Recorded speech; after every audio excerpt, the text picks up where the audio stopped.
ישראל שחוזרת.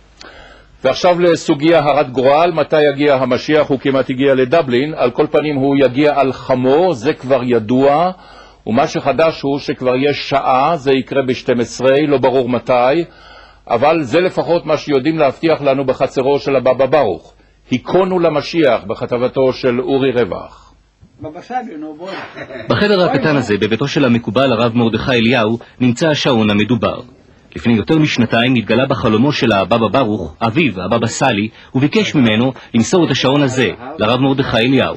בחלום הוא מגלה לבנו שכאשר יגיעו המחוגים לשעה 12, יבוא המשיח. אני נזהר לא לגוע בשעון. לא פותח את השעון, אני פוחד לפתח את השעון, אבל הוא מונח אצלי. בתחילה מסר הבן לרב אליהו את שעון הזהב, אבל כעבור כמה חודשים שוב נגלה אביו בחלום וביקש למסור את שעון הכסף. השעה הייתה אז 3, אומרים המקורבים. עכשיו עומדים המחוגים על 11:45. בזמן שהגיעה השעה לשעה כזו וכזו, זה סימן שהגאולה מתחילה. אז הכסף, השעון הזהב הוא נמצא למטה, שעון הכסף נמצא על השעון הזהב, כי כסף זה רחמים, וזהב זה דין. אני רציתי שהרחמים יהיו על הזה, והקדוש ברוך הוא יעזור שהגאולה תהיה מהר.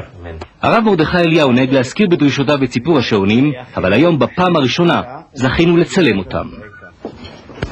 אבל צריכים להאמין שהמשיח יבוא, במעשים הטובים שלנו יבוא יותר מהר.